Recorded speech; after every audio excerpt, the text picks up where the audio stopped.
तो मेढक का जो जीभ होता है ये द्विशाखित होता है। क्या होता है? द्विशाखित होता है, अर्थात इसमें 2 शाखाएं होती है और दोनों शाखाओं के बीच उस जीव को पकड़ लेता है और अंदर ढकेल लेता है। जब अंदर की ओर ढकेलता है ना उस जीव को या उस प्राणी को, उसके बाद से वोमेरिन टीथ और प्री मैक्सिलरी और मैक्सिलरी टीथ यानी इन तीनों प्रकार के टीथ के द्वारा उसको जकड़ देता है और उनके ऊपर चहल देता है मेढक धके, मतलब उनको कचर देता है, दबा देता है जीभ से, जिसके कारण वो जीव जो अंदर की ओर गया था इसके मुख गुहा में, वो बेचारा तड़प कर मर जाता है। माय डियर मित्रों, आज की इस वीडियो में हम लोग मेढक के इंटरनल सिस्टम, जिसको पाचन तंत्र के नाम से जानते हैं, उसके बारे में पढ़ने वाले हैं। यह मेढक से रिलेटेड पार्ट 3 वीडियो है। इसके पहले हमने 2 वीडियो में मेढक के टॉपिक्स को कवर कर लिया है और आज के सेशन में हम लोग मेढक के अंदर पाचन तंत्र का स्ट्रक्चर कैसे बना है, किस तरह उनके अंदर भोजन का डाइजेशन होता है, वो पढ़ने वाले हैं। तो आइए शुरू करते हैं। तो मानव के पाचन तंत्र और मेढक के पाचन तंत्र में बहुत सारे सिमिलरिटी है, लेकिन कुछ अंतर भी पाया जाएगा, उसके बारे में समझेंगे। दोस्तों, हम जानते हैं कि पाचन तंत्र की शुरुआत मुख गुहा से होती है और मुख गुहा का स्ट्रक्चर यहाँ पे दिख रहा है आपको। अब हम जानते हैं कि मुख गुहा में बहुत सारे संरचना पाए जाते हैं, लेकिन उन्हीं संरचना को हम ध्यान से पढ़ेंगे जो पाचन तंत्र से संबंधित है। अर्थात इसमें आपको मुख गुहा में दांत मिलेंगे और जीभ मिलेगा, ठीक है, जो पाचन तंत्र से संबंधित है। देखिए, मेढक में दांत की बात करें तो मेढक में दांत जो होता है सब संरचना समान होता है। तो एक जैसे मेढक के दांत की संरचना को होमोडोंट कहा जाता है।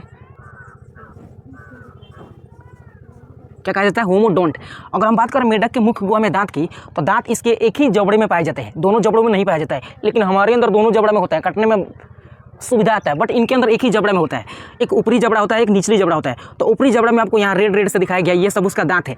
ऊपरी जबड़े में 2 तरह के दांत होते हैं, जिसमें सबसे ऊपर यहाँ पे इस तरह के यहाँ के जो दांत है ना, यहाँ पे आपको दिख रहा है, ठीक है। इन दांत को प्री मैक्सिलरी कहा जाता है। प्री मैक्सिलरी यहाँ पे हम लिख देते हैं,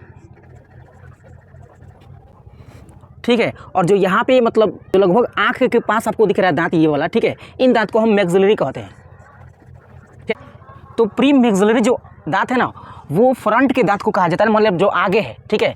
और वही जो अंदर की तरफ दांत है ना, लगभग यहाँ पे, उसको मैक्सिलरी कहा जाता है। सबके सब एक ही जैसे दिखते हैं, इसलिए इसको होमोडोंट कहा जाता है। अब इसके अलावा दांत के और भी पार्ट्स होते हैं, जैसे आपको ये वाला संरचना दिख रहा है यहाँ पे छोटे छोटे, ठीक है, ये भी एक प्रकार का दांत ही है, ठीक है। तो इन दांत को वोमेरिन दांत कहा जाता है। क्या कहा जाता है? वोमेरिन। तो याद रखिएगा, यानी हमने यहाँ पर देखा कि मेढक के अंदर सब दांत एक जैसे होते हैं, जिसको होमोडोंट कहा जाता है। दांत के 3 प्रकार हो सकते हैं। एक ऐसा दांत जो आगे की तरफ होता है, सबसे फ्रंट में होता है, उसको प्री मैक्सिलरी कहा जाता है। और जो अंदर की तरफ होता है, जिसको हम चहुआ बोल सकते हैं, ये मैक्सिलरी कहलाता है। इसके अग्रभाग में दांत के कुछ और भी प्रकार, दांत के और भी भाग पाए जाते हैं, जिनको हम वोमेरिन कहते हैं, ठीक है। यहाँ तक कि आपको कहानी समझ में आई होगी। उसके बाद आप देखिएगा तो इसके अंदर आपको एक यहाँ पे चंदाकार आकृति दिख रही होगी, ये वाली आकृति चंदाकार। इस आकृति को हम निगल द्वार कहते हैं, निगल द्वार। और ये वाला जो नीचे आपको गोलाकार दिख रहा है, इसको कहते हैं कंठ द्वार।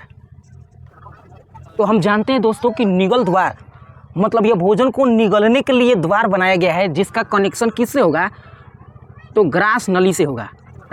मतलब ये मेढक जब भोजन को पकड़ेगा तो उसका जो भोजन है ना, वो निगल द्वार के माध्यम से, अर्थात इस चंद्राकार शेप के माध्यम से ग्रास नली में जाएगा। और यहाँ पे आपको ग्रास नली का स्ट्रक्चर हमने दिखाया हुआ है, ठीक है। और अगर हम कंठ द्वार की बात करें तो कंठ द्वार का कनेक्शन होता है किससे?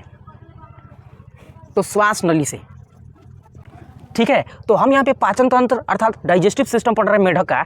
तो मेढक के अंदर हम जानते हैं कि भोजन जब मेढक को पकड़ेगा, भोजन मेढक को नहीं, मेढक भोजन को जब पकड़ेगा तो उसका भोजन कहाँ? निगल द्वार के माध्यम से ग्रास नली में जाएगा, उसके बाद आमाशय में जाएगा, ठीक है ना। इसका मतलब आप समझ पा रहे होंगे। अब देखिए, इन दोनों संरचना के अलावा, मतलब दांत के अलावा और निगल द्वार के अलावा, एक और संरचना पाया जाता है जिसको हम टोंग या जीभ के नाम से जानते हैं। हम जानते हैं दोस्तों कि जीभ एक संवेदी अंग है। क्या है? संवेदी अंग है। अब संवेदी अंग को सेंस ऑर्गन कहा जाता है। मतलब जब भोजन को ये पकड़ेगा ना, तो उससे उसको स्वाद की जानकारी प्राप्त होगी, जैसा कि हमको भी होता है, आपको भी होता है। तो मेढक जब भोजन को ग्रहण करेगा तो उससे उसको स्वाद की जानकारी प्राप्त होगी, अर्थात उसको संवेदना ग्रहण होगा कि भोजन किस प्रकार का है, इसको लेना चाहिए कि निगल देना चाहिए, ठीक है। अब मेढक के जीभ की बात करें तो मेढक का जीभ जो होता है ना, बहुत सारा चिपचिपा होता है, बहुत लसलसा होता है, क्योंकि इस पर एक म्यूकस पाया जाता है। और म्यूकस इसको लिसा या चिपचिपा बना देता है। ये इतना चिपचिपा होता है कि अगर किसी को झटके से पकड़ लिया ना मेढक, तो उसमें चिपका देता है। उसके बाद उस जीव का भागने का कोई चांस नहीं। अब पकड़ेगा ना, तो जाहिर सी बात है कि उसके ऊपर क्या है, म्यूकस है, जिसके कारण वो चिपचिपा है। अब चिपचिपा हो है ना, तो इस वजह से वो चिपक जाएगा उसी में, जीभ में ही। और जब जीभ में चिपकेगा तो मेढक का जो जीभ होता है ये द्विशाखित होता है। क्या होता है? द्विशाखित होता है, अर्थात इसमें 2 शाखाएं होती है और दोनों शाखाओं के बीच उस जीव को पकड़ लेता है और अंदर ढकेल लेता है। जब अंदर की ओर ढकेलता है ना उस जीव को या उस प्राणी को, उसके बाद से वोमेरिन टीथ और प्री मैक्सिलरी और मैक्सिलरी टीथ, यानी इन तीनों प्रकार के टीथ के द्वारा उसको जकड़ देता है और उनके ऊपर चहल देता है मेढक धके, मतलब उनको कचर देता है, दबा देता है जीभ से, जिसके कारण वो जीव जो अंदर की ओर गया था इसके मुख गुहा में, वो बेचारा तड़प कर मर जाता है और मेढक का भोजन कंप्लीट होता है। अंदर वो ढकेलेगा किस में? तो निगल द्वार, तब ग्रास नली, तब अमाशय, तब छोटी याद, तब बड़ी याद, ऐसे करते बाहर निकाल देगा। तो आपको समझ में आ रहा होगा, याद रखिएगा। तो मेढक का जो जीव होता है ये द्विशाखित होता है, अर्थात द्विपालित होता है, जबकि हमारा दांत तो सर एक ही होता है, सिंगल होता है, निकाल सकते हैं, है ना। अब आगे समझिएगा, मेढक के जीभ में किसी भी प्रकार की हड्डी नहीं पाई जाती है। एक मांसल संरचना है, जैसा कि आपका भी ये मांसल संरचना, तो आपको दिख रहा होगा कि कुछ चीज़ें मेढक और हमारे अंदर सिमिलर है, ठीक है। अब हम जानते हैं दोस्तों कि जब वो भोजन को पकड़ेगा तो जीभ पर होता है चिपचिपा, जिसके कारण वो भोजन कहाँ जाएगा? निगल द्वार के माध्यम से ग्रास नली में। और ग्रास नली यहाँ पे ये है, ये क्या है? तो निगल द्वार है। इसका कनेक्शन किससे है? तो इससे है, यहाँ पर है ना। इस नली को हम ग्रास नली बोलते हैं। क्या बोलते हैं? ग्रास नली। ग्रास नली के अंदर संकुचन की क्रिया होती है, ठीक है। संकुचन प्लस शिथिलन, क्या होता है? संकुचन प्लस शिथिलन होता है, जिसको क्रमानुकुंचन कहते हैं।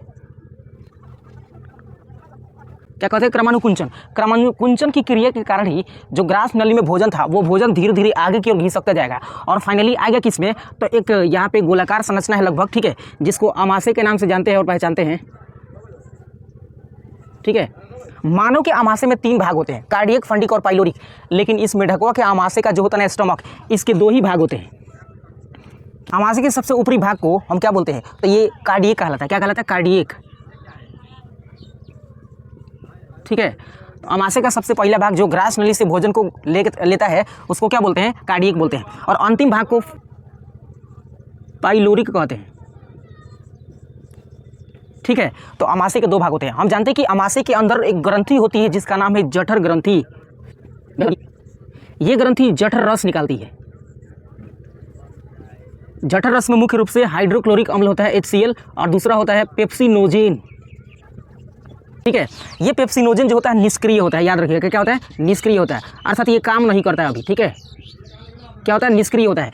लेकिन जब हाइड्रोक्लोरिक निकलता है ना, तो हाइड्रोक्लोरिक अम्ल पेप्सिनोजेन जो निष्क्रिय है अर्थात सोया हुआ है उसको सक्रिय कर देता है। क्या कर देता है? एक्टिव कर देता है, अर्थात सक्रिय कर देता है। और जब ये एक्टिवेट होगा ना, कौन? तो ये पेप्सिनोजेन जब सक्रिय होगा हाइड्रोक्लोरिक अम्ल के प्रभाव में, तो ये सबसे पहले भोजन में उपस्थित प्रोटीन को, किसको? प्रोटीन को,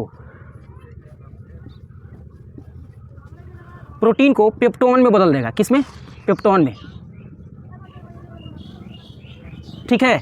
मतलब जब तक पेप्सिनोजेन निष्क्रिय है तो प्रोटीन को नहीं तोड़ेगा, बट जैसे हाइड्रोक्लोरिक अम्ल पेप्सिनोजेन को सक्रिय करेगा, एक्टिवेट करेगा, तो जागते जागते सबसे पहले प्रोटीन को तोड़ेगा। किस में? पेप्टोन में।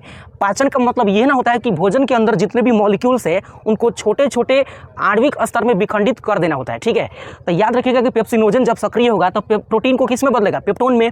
और पेप्टोन जो है ना, पेप्टोन को पेप्टिडाइडेज तोड़ता है किस में? तो एमिनो अम्ल में तोड़ता है। किस में? एमिनो अम्ल में। वो आगे की कहानी है, समझिएगा। तो हमने समझा कि आमाशय के कितने भाग होते हैं? 2, कार्डियक और फंडिक। पाइलोरिक मतलब कार्डियक और पाइलोरिक होता है, फंडिक नहीं होता है, क्योंकि छोटा आमाशय का भाग है ना। इसके अंदर जठर ग्रंथि होता है जो जठर रस निकालती है। जठर रस मुख्य रूप से हाइड्रोक्लोरिक अम्ल होता है और पेप्सिनोजेन होता है, ठीक है।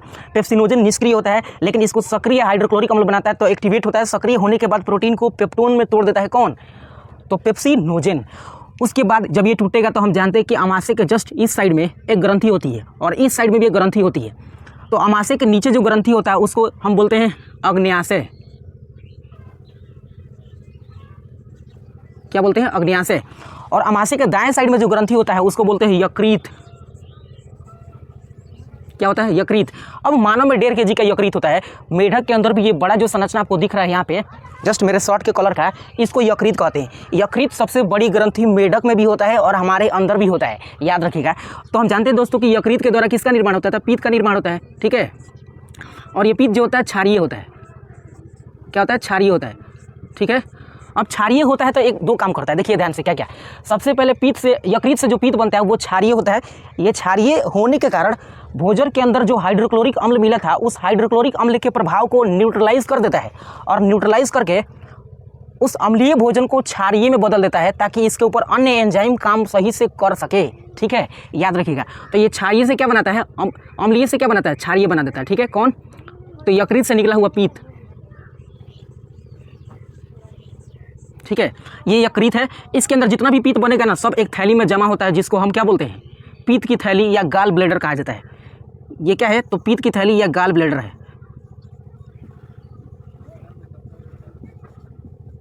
ठीक है, यहाँ तक की कहानी समझ में आया होगा। तो जब भोजन अम्लीय से क्षारीय बन जाता है तो इसके साइड में जो यहाँ अग्न्याशय होता है, इस अग्न्याशय से 3 एंजाइम निकलते हैं।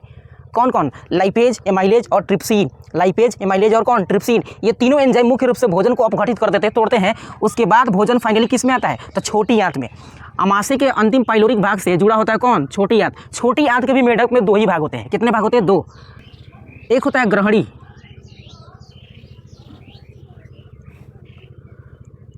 और दूसरा होता है इलियम।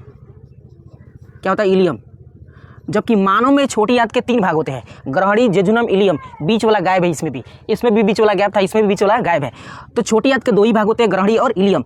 छोटी आंत के प्रारंभिक भाग को ग्रहणी बोलते हैं और अंतिम भाग को इलियम बोलते हैं। भोजन इसके अंदर आएगा तो ग्रहणी और इलियम के अंदर भी डाइजेशन होगा और इस भाग में अर्थात छोटी आंत में पाचन की क्रिया कंप्लीट हो जाती है। किस में, तो फ्रॉग यानी मेढक के अंदर। ठीक है, और यही तो हमारे अंदर भी होता है दोस्तों, कि हमारे अंदर भी पाचन की क्रिया कहाँ पूर्ण होती है, तो छोटी आंत में ही होता है। ठीक है, और भोजन का अवशोषण भी कहाँ होता है, तो छोटी आंत में ही होता है। उसके बाद छोटी आंत के बाद क्या होता है, तो बड़ी आंत होता है। और बड़ी आंत के भी इसमें 2 भाग होते हैं, उसमें भी 2 भाग होता है, मानव के अंदर भी 2 भाग होता है और इसके अंदर मेढक के अंदर बड़ी आंत के कितने भाग, तो 2 भाग होते हैं। कौन कौन होते हैं, ध्यान से समझिएगा। एक होता है मलाशय, दूसरा भाग जो होता है ना उसको बोलते हैं क्लोका। क्लोका क्या होता है, क्लोका। तो बड़ी आंत के अंदर 2 भाग, एक मलाशय, दूसरा होता है क्लोका। विशेषता क्या है समझिएगा। तो छोटी आंत के सबसे प्रारंभिक जो भाग होता है, इतना सा, ठीक है, इतना सा, इस भाग को बोलते हैं मलाशय, जिसमें मल एकत्रित होता है। अर्थात छोटी आंत से जो भोजन आता है वो एकत्रित कहाँ होता है, मलाशय में। इसमें भोजन के अंदर जो जल उपस्थित होते हैं उनका अवशोषण होता है। तो मलाशय के अंदर जल का अवशोषण होता है, जिसको हम बड़ी आंत का पहला भाग बोलते हैं, याद रखिएगा। अब ये आगे की ओर गति करेगा तो क्लोका के माध्यम से शरीर से बाहर निकल जाएगा।